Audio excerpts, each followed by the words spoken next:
नमस्कार मित्रांनो, माझं नाव आहे लक्ष्मी केतकर आणि माझ्या यूट्यूब चॅनलचं नाव आहे light house academy easy way of learning. जर तुम्हाला हा व्हिडिओ आवडला तर व्हिडिओला लाईक आणि शेअर जरूर करा आणि माझ्या चॅनलला सबस्क्राईब करा। Thank you so much. तर आज आपण घेतो आहे इयत्ता 7वीचा एक पाठ आणि या पाठाचं नाव आहे little girls wiser than old people, म्हणजे लहान मुली हुशार निघाल्या मोठ्या माणसांपेक्षा। लिओ एन टॉलस्टॉय यांच्या कथासंग्रहामधली ही एक कथा आहे आणि ट्रान्सलेटेड आहे, अतिशय सोप्या भाषेमध्ये इथे दिलेली आहे। तरी पण या पाठामध्ये येणारे सर्व कठीण शब्दांचे अर्थ मी डिस्क्रिप्शन बॉक्समध्ये देईन, तो डिस्क्रिप्शन बॉक्स एकदा तुम्ही चेकआउट करा, ठीक आहे। आणि या पाठामध्ये येणाऱ्या दोन पात्र जे आहेत, दोन मुलींची जी नावं आहेत ती मी इथे दिलेली आहेत। पहिल्या मोठ्या मुलीचं नाव आहे अकुल्का आणि दुसऱ्या मुलीचं नाव आहे मलाशा। अकुल्का आणि मलाशा। अकुल्का मोठी आहे आणि तिच्यापेक्षा थोडी लहान मुलगी आहे मलाशा। तर चला सुरुवात करूया पाठाला। Little girls wiser than old people. It was an early Easter. ही कधीची गोष्ट आहे? ईस्टर नावाचा एक ख्रिश्चन धर्मियांचा सण असतो, त्या सणाच्या आधीची गोष्ट आहे। इन द यार्ड्स ले स्नो। आणि अंगणामध्ये काय पसरलं होतं? सगळीकडे बर्फ पसरलेला होता। And reels ran down the village. आणि छोटे छोटे झरे जे होते, पाण्याचे स्ट्रीम्स म्हणजे प्रवाह जे होते ते कुठे येत होते? गावाकडे येत होते। अ लार्ज पडल had ran down from the manure peel. खताच्या ढिगांपासून काय झालेला होता? एक खताच्या ढिगापाशी एक असं चिखलासारखं असं डबकं तयार झालेलं होतं। Into the lane between two farms, दोन शेतांच्या मध्ये। And at this puddle two girls, one older than other had met. तिथे दोन मुली भेटल्या एकमेकींना, एक थोडी मोठी होती आणि एक तिच्यापेक्षा थोडी छोटी किंवा लहान होती। Both of them had been dressed by their mothers in new clothes. आणि काही सण असावा किंवा त्या ख्रिश्चन असल्यामुळे त्या प्रेयरला किंवा प्रार्थनेला जात असाव्या, म्हणून त्या दोघींनी काय घातले होते? नवीन ड्रेसेस घातलेले होते आणि त्या दोघी तिथे भेटल्या। The little girl had blue dress. छोटी मुलगी जी आहे तिचं नाव मलाशा, तिने ब्लू रंगाचा म्हणजे निळ्या रंगाचा ड्रेस घातलेला होता। And Elder a yellow one. आणि मोठीने पिवळ्या रंगाचा ड्रेस घातला होता विथ अ डिझाईन, आणि त्याच्यावर डिझाईन पण होतं। Both had their heads wrapped in red kerchief. म्हणजे त्या दोघींनीही आपल्या डोक्यावर रुमाल बांधलेले होते आणि ते लाल रंगाचे होते। After prayers in the church, चर्चमध्ये प्रार्थना करून झाल्यानंतर the two girls went to the puddle. मग त्या दोघी जणी कुठे निघाल्या? पडलकडे, म्हणजे त्या चिखलाच्या डबक्याकडे खेळायला निघाल्या। Where they showed their new garments to each other and began to play. त्यांनी एकमेकींना आपले नवीन फ्रॉक दाखवले, ड्रेसेस दाखवले आणि त्यांनी खेळायला सुरुवात केली। They wanted to splash in the water. त्या दोघींना काय करायच्या होत्या? मस्त पाण्यामध्ये उड्या मारायच्या होत्या। Little girl started to go into the puddle with her shoes on. आणि लहानीने तर सुरुवात पण केली जाऊन पाण्यात उड्या मारायला, पण but the older girl said to her. पण मोठी जी होती ती तिला म्हणाली, डोंट गो मलाशा, जाऊ नकोस मलाशा, your mother will scold you. तुझी आई तुला रागवेल जर तुझे शूज, नवीन बूट आणि फ्रॉक जर खराब होईल तर। I will take off my shoes and you do the same. मी तर माझे बूट बाहेर काढून ठेवणार आहे बा, तू पण तसंच कर। The girl took off their shoes, raise their frock skirts and walk through the puddle towards each other. त्या दोघींनी पण मग आपले बूट बाजूला काढून ठेवले, त्यांनी आपले स्कर्ट्स जे होते ते थोडे वर केले हाताने आणि मग त्या दोघी जणी त्या पडलमध्ये म्हणजे त्या चिखलाच्या डबक्यामध्ये चालायला लागल्या आणि दोघी अशा एकमेकींकडे, एक इकडनं आणि एक इकडनं अशा येत होत्या। Malasha stepped in up and her uncle and said. आणि मलाशा जी लहान जी होती तिने आपला पाय त्या डबक्यात घातलाच होता आणि अँकल म्हणजे पायाच्या घोट्यापर्यंतच गेला होता, तर ती काय म्हणाली? It is deep Akulka, I am afraid. Akulka, हे तर खूप खोल आहे, मला भीती वाटते आहे। Never mind, she reply. तर ती मोठी जी होती अकुल्का, ती तिला काय म्हणाली? काही हरकत नाही आहे, काही खोल वगैरे नाही आहे। It will not be any deeper, हे काही जास्त खोल नाही आहे। कम स्ट्रेट टुवर्ड्स मी, तू सरळ अशी चालत माझ्याकडे ये। They came closer to each other. Akulka said, Malasha, look out and do not splash it but walk softly. तर अकुल्का तिला काय म्हणाली? तू अगदी आरामात हळूहळू व्यवस्थित चालत ये आणि काय कर? सॉफ्ट म्हणजे हळूहळू पायांनी चालत आहे, म्हणजे तू पडणार पण नाही आणि तुझे कपडे पण घाणेरडे होणार नाहीत। She had barely said that when Malasha plumped her foot into the water and disparted. तेवढ्यात काय झालं, असं ती अकुल्का जी आहे ती तिला म्हणतच होती, तर तेवढ्यात त्या मलाशाने आपला पाय असा भद्दकन कशात घातला, चिखलात घातला आणि काय झालं, एकदम सर्व चिखल उडला. आता तो कोणावर उडला बघा.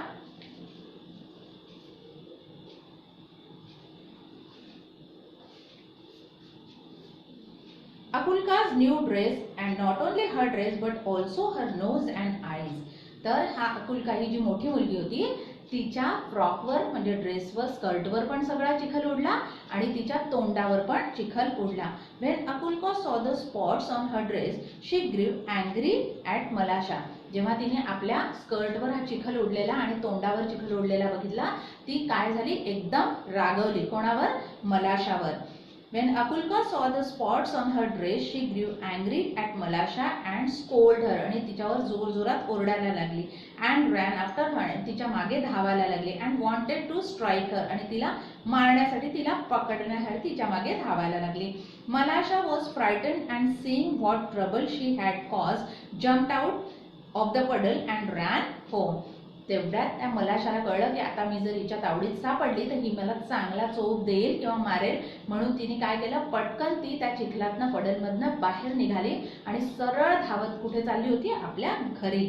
अकुल्काज मदर पास्ड बाय. तेवढ्यात त्या दोघी एकमेकींच्या मागे धावत असतानाच काय झालं, तिथे अकुल्काची आई रस्त्यात आडवी आली. She saw her daughter's dress dispatted and soiled.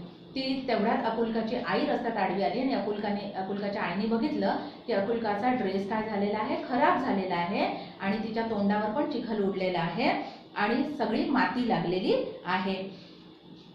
Wear accursed one did you get yourself dirty. आणि ती तिला म्हणाली, हे तू स्वतःला असं घाण कुठे करून घेतलं. Malasha has purposely splashed it on me. आणि ती अकुल्का काय म्हणाली की मलाशाने पर्पजली म्हणजे जाणून बुजून माझ्या अंगावर काय उडवला, चिखल उडवलेला आहे. Akulka's mother grasp Malasha and gave her knock to her neck and off her neck. तिने काय केलं, अकुल्काच्या आईने त्या मलाशाला असं पकडलं चांगलं आणि काय करायला लागली, तिला मार द्यायला लागली. Malasha began to howl. आणि मारल्यामुळे किंवा पकडल्यामुळे काय, ती मलाशा जोरजोरात ओरडायला लागली. And her mother ran out of house. आणि मलाशाचा आवाज ऐकून आता मलाशाची आई घरातनं बाहेर निघाली. Why do you strike my daughter, she began to scold her neighbours. मग मलाशाची आई जोरात ओरडली की तुम्ही माझ्या मुलीला कशाला मारताय. आणि त्या दोघींचं आता भांडण सुरू झालं. वन वर्ड ब्रॉट बॅक अनादर. एका शब्दाला दुसरा शब्द, दुसऱ्या शब्दाला तिसरा शब्द, असे शब्द लागत गेले. And the woman began to quarrel. त्या दोघी बाया भांडायला लागल्या.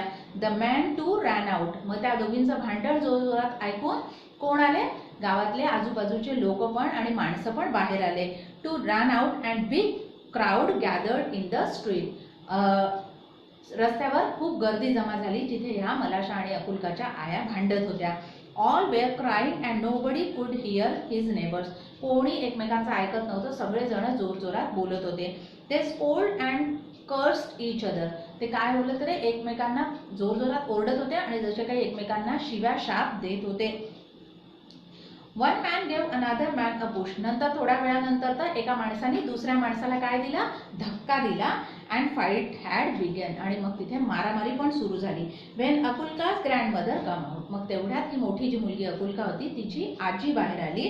शी step in the midst of the peasants and began to talk to them. आणि ती सरळ त्या गर्दीमध्ये लोकांच्या मध्ये घुसली आणि सगळ्यांना शांत करायचा प्रयत्न करू लागली आणि काहीतरी सांगायचा प्रयत्न करू लागले. What are you doing dear ones. आणि ती म्हणाली, तुम्ही लोक सर्व हे काय करताय. Consider the holiday. अरे सणासुदीचे दिवस आहे आणि तुम्ही काय करताय, भांडणं. This is the time of rejoining and see what scene you are doing. तुम्ही कसलं हे मोठं पाप, सीन म्हणजे पाप करताय की सणासुदीचा असा मोठा दिवस असताना, हे चांगले दिवस चाललेले असताना, सगळ्यांनी आनंदाने राहायचं असताना तुम्ही काय करताय, एकमेकांना शिव्या शाप, मारामारी आणि भांडण करताय. They paid no attention to the old woman. पण हे सगळं बोलत असताना त्या कोणत्याच लोकांनी, गावकऱ्यांनी तिच्याकडे अजिबात लक्ष दिलं नाही. And almost knocked her of her feet. आणि ती तशीच आपल्या जागेवर उभी राहिली पण लोकांनी कोणीच तिच्याकडे लक्ष दिलं नाही. She would never have stop them if it had no been for Akulka. Akulka आणि मलाशा. ती काही त्यांना थांबवू शकली नाही, पण तिने बघितलं की अकुल्का आणि मलाशा काय आहेत आता तिथे नाही आहेत. While the woman exchange words Akulka wiped off her dress. आणि ह्या जेव्हा बाया दोघींच्या पण आई ज्या होत्या त्या एकमेकांशी भांडत होत्या, तेव्हाच काय केलं, अकुल्का जी मोठी मुलगी तिच्या ड्रेसवर ते सगळं चिखल उडलेला होता, तिने काय केलं, आपला चिखल साफ करून घेतला. And went back to the puddle in the lane. आणि ती तिकडे पुन्हा त्या पडलमध्ये त्या चिखलाच्या डबक्यात खेळायला चालली गेली. She picked up pebble and began to scratch the ground. आणि तिने काही पेबल्स म्हणजे असे दगड छोटे छोटे खडे हातात घेतले आणि ती काय करायला लागली, जमीन उकरायला लागली. आणि स्क्रॅच करणे म्हणजे काय, जमिनीला उकरून, जसं एखाद्या ठिकाणी असं पाणी साठलेलं असतं तर आपण त्याला वाट करून देतो की नाही, तर तशासारखं ती त्या त्या चिखलाच्या डबक्यामध्ये असलेल्या पाण्याला वाट करून द्यायसाठी ती काय करायला लागली, दगड घेऊन जमीन अशी उकरायला लागली.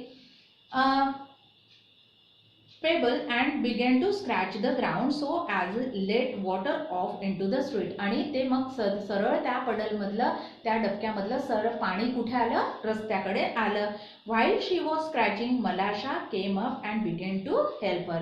मग तेवढ्यात तिथे कोण गेली, ती छोटी मुलगी मलाशा पण गेली आणि ती तिला बघून तिची हेल्प करायला, तिची मदत करायला ती पण तिच्यासारखंच करू लागली. She picked up a chip and winded the rail. आणि मग तिने पण एक तसाच प्रवाह तयार केला. The peasants had begun to fight just as water went down to the reel towards the place where the old woman was trying to separate the men. आता ते पाणी असं वाहत वाहत वाहत कुठपर्यंत आलं, जिथपर्यंत हे सर्व लोक काय करत होते, तिथे भांडत होते. आणि ती अकुल्काची आजी जी होती ती काय करत होती, त्या लोकांना थांबवण्याचा प्रयत्न करत होती. तिथपर्यंत ते पाणी वाहत चाललं आलं. The girls ran one from one side and other from the reel and other from the other side. आणि काय झालं, ती अकुल्का आणि मलाशा दोघी जणी एकीने एकीकडून प्रवाह केला, दुसरीने दुसरीकडून त्याचा प्रवाह केला आणि दोघी जणी एकमेकींकडे अशा चालत चालत आल्या. Look out Malasha, look out shouted Akulka. ती म्हणाली, बघ मलाशा बघ. आणि त्या एकमेकींसोबत चांगल्या खेळत होत्या. Malasha wanted to say something herself but could not speak for laughter. पण त्या दोघींना काहीतरी एकमेकींशी बोलायचं होतं मलाशाला, पण ती बोलू शकली नाही कारण त्या इतक्या मस्त मजा करत होत्या की तिला खूप हसायला येत होतं. Girls were running and laughing at the chip which was babbling up and down the rail. आणि ते त्या दोघे हसत का बरं होत्या, कारण ते पाणी येताना असं खळखळ खळखळ असा आवाज करत होतं आणि त्यांनी ते कारण की स्वतःच्या हाताने तयार केलेलं होतं, त्यामुळे त्यांना खूप मजा वाटत होती. They ran straight into the crowd of the peasants and the old woman saw them and said to the peasants. आणि मग त्या मुली सरळ अशा धावत धावत आल्या आणि कोणामध्ये आल्या, त्या घोळक्यामध्ये, ज्या घोळक्यामध्ये लोक काय करत होते, एकमेकांशी भांडत होते आणि मारामारी सुरू होती. तर ती आजी मग तिथे होतीच, अकुल्काची आजी. तर ती आजी काय म्हणाली, shame on you before God man. तुमच्यावर काय मला लाज वाटते. You have started fighting on account of this two girls. तुम्ही कोणासाठी भांडण करताय, या दोन मुलींसाठी भांडण करताय. And they have long ago forgotten it. पण त्या दोघींमधलं भांडण त्या दोघी पहिलेच कधीच विसरल्या आहेत. The dear children have been playing nicely together. त्या दोन्हीही छोट्या मुली काय एकमेकींशी खूप छान प्रेमाने खेळतात आहे. They are wiser than you. त्या काय आहेत, तुमच्यापेक्षा शहाण्या किंवा हुशार आहेत. The men looked at the girls. आणि मग सगळे लोक आपलं भांडण आणि सगळं मारामारी विसरून त्या दोघी खरंच मुली खेळत होत्या त्यांच्याकडे बघायला लागले. And they felt ashamed. आणि त्यांना स्वतःचीच काय वाटली, लाज वाटली. Then they laughed at themselves. आणि त्यांना हसायला पण आलं की ह्या मुलींसाठी आपण एकमेकांशी भांडलो. And scattered to their farms. आणि मग ते आपल्या आपल्या कामाला शेताकडे निघून गेले. तर अशी ही एक सुंदर अकुल्का आणि मलाशाची गोष्ट आहे. तर या पाठामध्ये येणारे कठीण शब्द मी प्रोव्हाइड करून देईन आणि तुम्ही पण डिक्शनरीमधनं बघू शकता तसं त्याचा अर्थ काय आहे. आणि मला असं वाटतं की तुम्हाला हा पाठ आणि ही कथा समजली असेल. तर थँक्यू सो मच.